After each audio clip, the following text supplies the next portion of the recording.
ఓం శ్రీ మాత్రే నమః. ముందుగా ప్రార్థన. శుక్లాంబరధరం విష్ణుం శశివర్ణం చతుర్భుజం ప్రసన్నవదనం ధ్యాయేత్ సర్వవిఘ్నోపశాంతయే. శ్రీవిద్యాం జగతాంధాత్రీం సర్గస్థితిలయేశ్వరీం నమామి లలితాం నిత్యాం మహాత్రిపురసుందరీం. కృష్ణాయ వాసుదేవాయ దేవకీ నందనాయ చ నందగోపకుమారాయ గోవిందాయ నమో నమః. నమోస్తుతే వ్యాస విశాల బుద్ధే పుల్లారవిందాయత పత్రనేత్ర ఏన త్వయా భారత తైలపూర్ణః ప్రజ్వాలితో జ్ఞానమయ ప్రదీపః.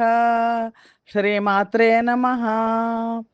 వ్యాస భగవానుడు మనకు ప్రసాదించిన శ్రీదేవి భాగవతం అనే పురాణ గ్రంథాన్ని ఆచార్య బేతవోలు రామబ్రహ్మం గారు తెనుగు చేశారు. ఆ పురాణం చదువుతున్నాం. నైమిసారణ్యంలో సౌనకాది మహర్షులకు సూత మహాముని ఈ భాగవత గాథను తెలియచేస్తున్నారు.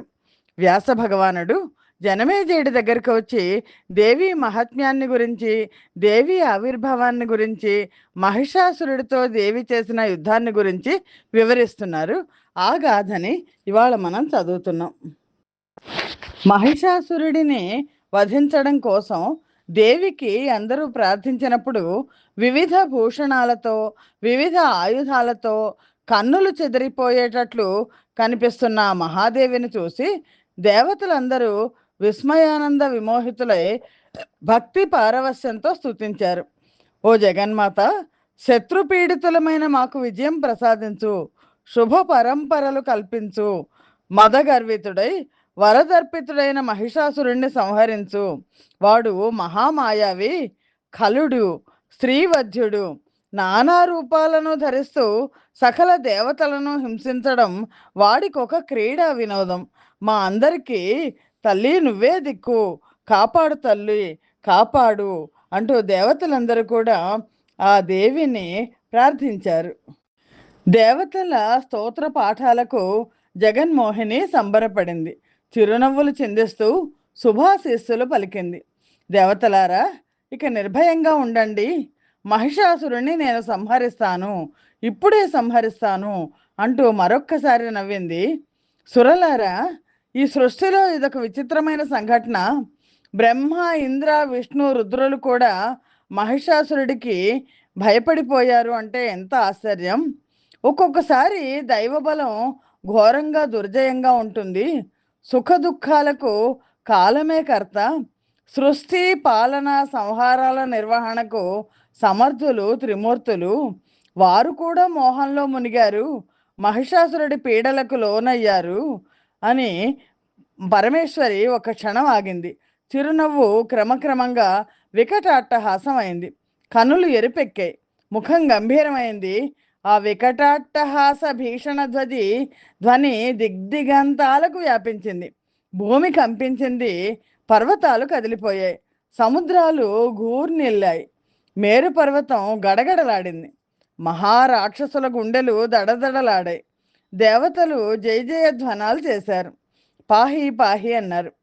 మహిషాసురుడితో అమ్మవారి రాయబారం మనకు తర్వాత జరిగే సంఘటనగా కనిపిస్తుంది. మహిషాసురుడు ఈ ధ్వని వింటూనే చాలా క్రోధ తామ్రాక్షుడు అయ్యాడు. ఏదో శంకించాడు. అతని కళ్ళు ఎర్రబడ్డాయి. ఏంటి ధ్వని అని గర్జించాడు. తెలుసుకురండి అని దానవులను ఆజ్ఞాపించాడు. చెవులు చిల్లులు పడిపోతున్న ఈ ధ్వని ఏంటి? దీన్ని ఎవరి కర్త? వారి దేవత అయినా దానవుడైనా ఆ దుష్టుడిని పట్టి బంధించి నా దగ్గరికి తీసుకురండి. ఆ అహంకారిని, ఆ దురాచారుణ్ణి ఇప్పుడే సంహరిస్తాను. ఓడిపోయిన దేవతలు భయాతురులే గర్జిస్తున్నారా? ఇది దానవుల పని అయ్యి ఉండదు. అందరూ నాకు వశం వదిలే కదా. మరి ఈ పిచ్చి చేస్తే ఎవరు చేసుంటారు? త్వరగా తెలుసుకోండి, వాడిని ఈడ్చుకురండి, లేదంటే నేనే వెళ్ళి వాడిని సంహరిస్తాను అని మహిషాసురుడు గర్జించాడు. దూతలు నలుదిక్కులకు పరుగులు తీశారు, అన్వేషించారు. అష్టాదశ భుజాలతో, దివ్య భూషణాలతో, దివ్య ఆభరణాలతో సర్వాంగ సుందరంగా వెలుగుతున్న, విరాజిల్లుతున్న ఆ సింహవాహనను అమ్మవారిని చూశారు. సువర్ణ పాత్రను చేత ధరించి మధుపానం చేస్తూ వికటాట్టహాసం కొనసాగిస్తున్న మహాదేవిని చూడగానే ఆ దానవ దూతల పై ప్రాణాల పైకే పోయాయి. పరుగు పరుగున తిరిగి వచ్చి మహిషాసురుడికి విన్నవించారు. దైత్య నాయక, ఒక ప్రౌఢ అంగనను చూశాము. సర్వరత్నాభరణ విరాజిత, మానవకాంత కాదు, దానవకాంత కూడా కాదు. ఎవరో దివ్యమైన రూపం కలిగిన స్త్రీ, అత్యంత మనోహరంగా ఉంది. సింహాన్ని అధిష్ఠించి ఉంది. అష్టాదశ భుజ, అష్టాదశ పరాయుధర. ఆవిడ సురాపానం చేస్తూ వికటాట్టహాసం చేస్తోంది. అదిగో ఆ ధ్వని ఇలా దశ దిశలా వ్యాపిస్తోంది. ఆవిడ ఎవరో, భర్త ఎవరో తెలియదు. నేల మీద నిలబడలేదు, అంతరిక్షంలో ఉంది. దేవతలంతా ఆమెను స్తుతిస్తున్నారు. జయ జయ అంటున్నారు. పాహి పాహి అంటున్నారు. శత్రువులను సంహరించు సంహరించు అంటున్నారు. ఆవిడ ఎందుకోసం వచ్చిందో, ఎక్కడి నుంచి వచ్చిందో, ఏమి చేయాలని వచ్చిందో మాకైతే తెలియదు. ఆవిడ దివ్య తేజస్సు కళ్ళు మిరిమిట్లు గొలుపుతోంది. తేరిపార చూడలేకపోయాం. శృంగార వీర హాసాలు, రౌద్ర అద్భుత రసాలు మూర్తిభవించినట్లు ఉంది. అలాంటి రూపాన్ని ఇంతకు ముందు ఎప్పుడు మేము చూసి ఎరగం, విని ఎరగం. మాట్లాడించడానికి భయమేసి చప్పుడు చేయకుండా వెనక్కి వచ్చాం. చూసి రమ్మని మాత్రమే కదా నీ ఆజ్ఞ, ఇప్పుడు ఏం చేయమంటావో ఆజ్ఞాపించు అని దూతలు మహిషాసురుడికి చెప్పారు. దూతలు చెప్పింది విని శ్రద్ధగా విన్నాడు మహిషాసురుడు. తేలికగా పరిహాసం చేశాడు. ఒక మహావీరుణ్ణి చూస్తూ, మంత్రివర్య, నువ్వు మహాసేనలతో తరలి వెళ్ళి సామదాన భేద దండోపాయాలు చతురుపాయాలను వినియోగించి ఆ వరారోహను నా దగ్గరికి తీసుకురా. రానంటే చంపకుండా బంధించి తీసుకురా. అంతటి సౌందర్యవతిని పట్టమహిషని చేసుకుంటాను. సాధ్యమైనంత వరకు ప్రీతితో వచ్చేట్లు చూడు. రసభంగం కాకుండా నా కోరిక తీరేట్టు చూడు. ఆవిడ రూప సౌందర్యాన్ని గురించి ఈ దూతలు చెప్పింది వింటే నాకు మనస్సు సమ్మోహితమైంది అన్నాడు మహిషాసురుడు. ఆ దుర్మార్గుడు దుష్టుడు కదా, దుర్మార్గపు ఆలోచనలే వస్తాయి. అమ్మవారైనా అంతే. ప్రీతియుక్త సమాయాతి యది సామృగలోచన రసభంగో యథా నస్యాత్ తథా కురు మమేప్సితం. నా ఈప్సితాన్ని, నా కోరికని నువ్వు తీర్చు అన్నాడు అని జనమేజయుడితో వ్యాస భగవానుడు చెప్తున్నాడు. జనమేజయ, వింటున్నావు కదా, మహిషాసురుడు మదమత్తత ఏ స్థాయిలో ఉందో చూడు. ఆ మహామంత్రి గజ అశ్వ రథ సేనలతో బయలుదేరి అమ్మవారి దగ్గరికి వెళ్ళాడు. మహాదేవికి చాలా దూరంగా నిలబడ్డాడు. వినయంగా నమస్కరించాడు. మధురంగా సంభాషించాడు. ఓ తీయని పలుకుల సుందరాంగి, నువ్వెవరు? నువ్వు ఎక్కడి నుంచి వచ్చావు? మా ప్రభువు నా ముఖతా నిన్ను అడుగుతున్నాడు. అతడు విశ్వ విజేత. మహిషాసురుడి గురించి చెప్తున్నాడు. దేవ మానవులకు అవధ్యుడు. దేవతలు మానవులు కూడా అతన్ని చంపలేరు. బ్రహ్మదేవుడిచ్చిన వరం ఉంది. దైత్య నాయకుడు, మహాబలశాలి, కామరూపధారి. నువ్వు ఇలా వచ్చావని తెలిసి నీ సౌందర్యాన్ని గురించి విన్నాడు. మా ప్రభువు మహిషాసురుడు నిన్ను చూడాలని కోరుకుంటున్నాడు. మానవ రూపం ధరించి నీ దగ్గరకు వస్తాడు. నీకు ఎలా రుచిస్తే అలా. ఓ మృగశాభాక్షి, నువ్వే అతడి సన్నిధికి వస్తే మరీ మంచిది. లేకపోతే అతనే వస్తాడు. భక్తితో వస్తాడు. నీ ఇష్టం, నువ్వు ఎలా చేయమంటే అలా చేస్తాడు. అతను నీకు పూర్తిగా వసుడైపోయాడు. నీ సౌందర్యానికి దాసుడైపోయాడు. ఓ అమ్మా, చెప్పు, నేనేం చెయ్యాలో ఆజ్ఞాపించు అన్నాడు మంత్రి. ఆ రాక్షస మంత్రి మాటలు వింటూ మహాదేవి విరగబడి నవ్వింది. క్షణంలో గంభీరంగా మారింది. మేఘ గర్జనలాగా ఉరిమి పలికింది. ఓ మంత్రివర్య, నేను దేవతల కన్న తల్లిని. నన్ను మహాలక్ష్మి అంటారు. సర్వ దైత్యులను సంహరించడం కోసం వచ్చాను. మహిషాసురుణ్ణి మట్టుబెట్టమని ఈ దేవతలు ప్రార్థిస్తే వచ్చాను. యజ్ఞ భాగాలను హరిస్తూ దేవతలనందరినీ నానా హింసలు పెడుతున్నాడు కదా మీ ప్రభువు. అందుకని మీ నాయకుడిని చంపడం కోసం ప్రయత్నపూర్వకంగా వచ్చాను. ఒంటరిగా వచ్చాను. నాకు సైన్యం లేదు. నువ్వు సామోపాయంగా స్వాగతం పలికావు, మధురంగా సంభాషించావు. అందువల్ల సంతోషించి నిన్ను క్షమించి వదిలేస్తున్నాను. లేకపోతే ఈ పాటికి నిన్ను చంపేసి ఉండును. నా చూపులు కాల అగ్ని వీచికలు. ఈ పాటికి నిన్ను దహించి వేసి ఉండేవాడాన్ని. మధురంగా మాట్లాడావు కనుక, వినయంగా మాట్లాడావు కనుక బతికిపోయావు. మధుర వాక్కులు ఎవరినైనా ఆనందపరుస్తాయి కదా. వెళ్ళు, వెళ్ళి నీ ప్రభువుతో చెప్పు, నా మాటగా చెప్పు. రాక్షసాధమా, జీవితేచ్ఛ ఉంటే వెంటనే పాతాళానికి పారిపో, లేదంటే ప్రాణాలను కోల్పో. ఓ మహిషాసురా, నువ్వు ఎన్నో పాపాలు చేశావు. అన్నిటికీ శిక్షగా నిన్ను సంహరిస్తాను. బాణాలతో నీ శరీరం అంతా తూట్లు పొడుస్తాను, యమలోకానికి పంపిస్తాను. ఈ పాటి నా దయాళుత్వాన్ని తెలుసుకొని వెంటనే పాతాళానికి పారిపో, ప్రాణాలు నిలుపుకో. నిన్ను చంపితే దేవతలకు స్వర్గ సామ్రాజ్యం వస్తుంది. ఈ స్వర్గాన్ని, ఈ భూమిని, ఈ సముద్రాన్ని విడిచిపెట్టి పారిపో, పాతాళానికి పారిపో. యుద్ధం చెయ్యాలని కోరికగా ఉంటే వెంటనే బయలుదేరిరా. మహావీరులతో, మహాబలాలతో తరలిరా. అందరినీ ఒకేసారి యమలోకానికి పంపిస్తాను. ప్రతి యుగంలోనూ నీలాంటి మహామూఢుల్ని ఎంతో మందిని సంహరించాను. ఆయుధాలు ధరించావు కనుక యుద్ధం చేసి వాటికి సాఫల్యం చేకూర్చు, లేకపోతే ఊరికే బరువు మోసినట్లు అవుతుంది. నువ్విప్పుడు మన్మథ పీడితుడు కూడా అయ్యావు కదా, కాబట్టి తప్పకుండా వచ్చి యుద్ధం చేయి. బ్రహ్మదేవుడు వరాలు ఇచ్చాడు కదా అని విర్రవీగుతున్నావేమో. నీకు స్త్రీ చేతిలోనే మరణం రాసిపెట్టుంది, ఆ మాట మరచిపోవద్దు. బ్రహ్మదేవుడి మాటకు తిరుగులేదు. అందుకే నేను వచ్చాను, స్త్రీ రూపం ధరించి వచ్చాను. నీ పాపం పండింది, చావు మూడింది. మరొక్కసారి తుది హెచ్చరికగా చెప్తున్నాను, జీవితేచ్ఛ ఉంటే ప్రాణాలు గుప్పిట పెట్టుకుని పాతాళానికి పారిపో.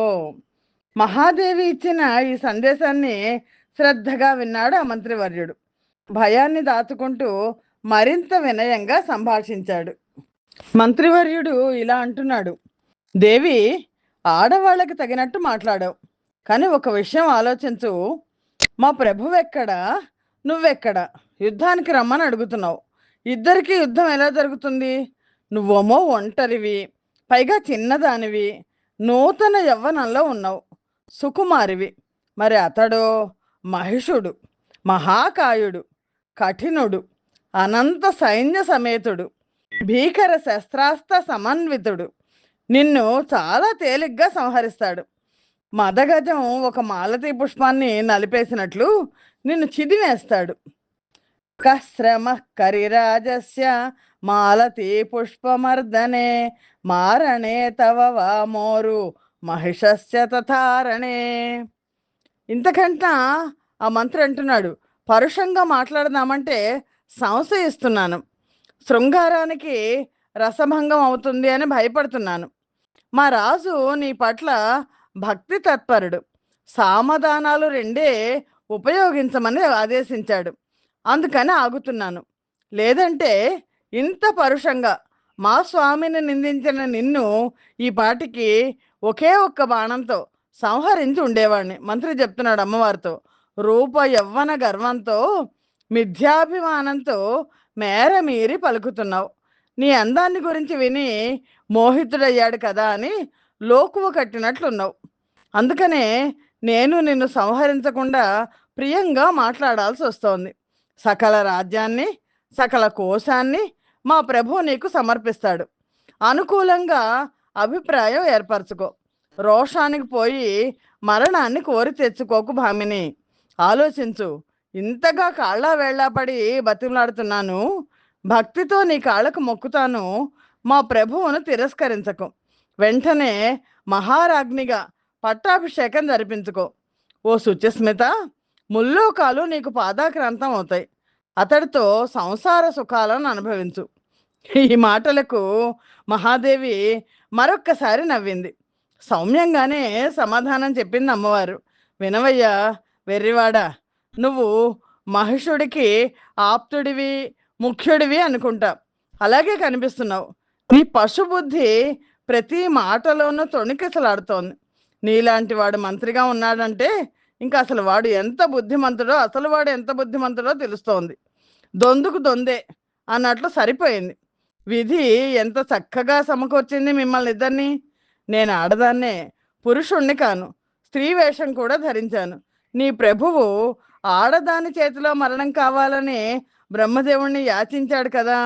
ఎంతటి మూర్ఖుడో! అలాంటి చావు వీరోచితం అనుకున్నాడు. అయినా అర్థించాడు కనుక అదే జరుగుతుంది. అందుకే నేను వచ్చాను. నువ్వు సైన్యం గురించి మాట్లాడుతున్నావు. నాకు ఏ సైన్యము అవసరం లేదు, ఏ ఆయుధము అవసరం లేదు.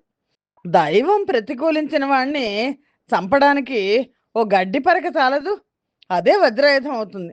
దైవం అనుకూలించిన వాడికి వజ్రాయుధమైన గడ్డి పరక అంత అవుతుంది. విపరీతం యదా దైవం తృణం వజ్రసమం భవేత్ విధిశ్చేత్సు ముఖ కామం కులిసెంతూలవత్తదా. మరణం రాసిపెట్టున్నాక ఎంత సైన్యం ఉండి ఏం లాభం? జీవుడికి దేహంతో సంబంధం కాలయోగాన్ని బట్టి ఏర్పడుతుంటుంది, విడిపోతూ ఉంటుంది.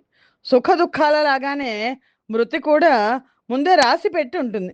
అది ఎవడికి ఎలా ఉంటుందో అలాగే జరుగుతుంది.